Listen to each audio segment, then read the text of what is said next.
आमच्या घरात वयोवृद्ध माणसं असतात, त्यांच्यासाठी इतका मोठा प्रॉब्लेम आहे हा. जर आम्ही घरात नसू तर ते काहीच करू शकत नाही, ते कुठून पाणीही भरू शकत नाही. आणि हे सगळं कुठेतरी थांबलं पाहिजे, कारण की जर तुम्ही आम्हाला घरं दिली आहेत तर आम्हाला सुविधा देणं सुद्धा तुमचंच काम आहे. पाण्याचा पुरवठा मुबलक प्रमाणात होत नाहीये. सिडकोला जेव्हा जेव्हा प्रश्न विचारले जातात तेव्हा ते फक्त काहीतरी थातूर एका लहान मुलाला उत्तर दिल्यासारखी उत्तरं आमच्यापर्यंत पोहोचवतात. आमच्या हक्काचं पाणी हे जात आहे कुठे? नवी मुंबईत सिडकोने अनेक गृहसंकुलाची निर्मिती केली खरी, मात्र लागणाऱ्या मूलभूत सुविधा देण्यात सिडको कुचकामी ठरल्याचं चित्र अनेक ठिकाणी आहे. खारघरमधील स्वप्नपूर्ती गृहसंकुलात नियमित पाणी कधी आलं होतं याचा शोध घेण्यासाठी एखाद्या शोधकाला पाचारण करावं लागेल. सिडकोनं स्वप्नातलं घर तर दिलं, मात्र जगण्यासाठी आवश्यक असणारं पाणी मात्र अजूनही दिलं नाही. त्यामुळे पाण्यासाठी व्याकुळ रहिवाशांची पाण्याची वणवण थांबण्याचं नाव घेत नाही आहे.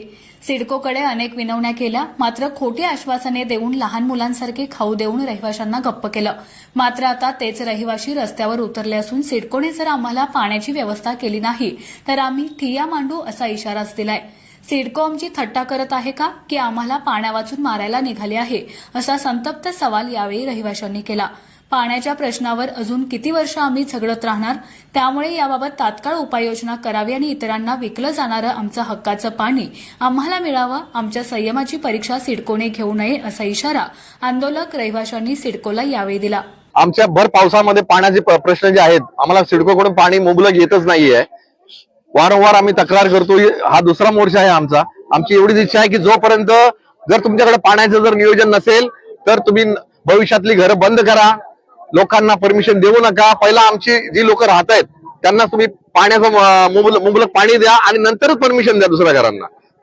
तेव्हा कुठेतरी आमचे म्हणजे सर्वांचे प्रॉब्लेम सॉल्व्ह होतील. म्हणूनच माझी इच्छा, आमचं म्हणणं हेच आहे, कारण की हा दुसऱ्यांदा मोर्चा आहे आणि हे लोक वारंवार आम्हाला फक्त यांना आज हा प्रॉब्लेम झालाय, तो प्रॉब्लेम झालाय, यांच्याकडे व्यवस्थितपणे नियोजन नाहीये. एका ठिकाणी कुठलं तरी पाणी गेलं तरी खारघरचं पाणी जातंय, कळलं का? त्याच्यामुळे वारंवार हा त्रास आहे आणि त्याच्यामुळे आमच्या लोकांमध्ये परस्पर आपापसात भांडण सुरू झालेली आहे. हे बाबा तू नळ बंद कर, मला पाणी येईल, मी बंद कर, तू चालू कर, हा प्रकार आहे. हे सगळे जे भांडणं आहेत ना, ही सिडकोला जर मिटवायची असतील तर त्यांनी नवीन घरं विकायची बंद करून टाकावी. जे आहे घरं त्यांना व्यवस्थितपणे सर्व सुविधा पुरवाव्यात, हीच माझी त्यांच्याकडे नम्र विनंती आहे. आणि जर आता सुद्धा जर आम्हाला याच्यापुढे पाणी भेटलं नाही तर याच्यानंतरचा जो मोर्चा होईल त्याला सिडको जबाबदार राहील, आमचे रहिवासी जबाबदार राहणार नाहीत.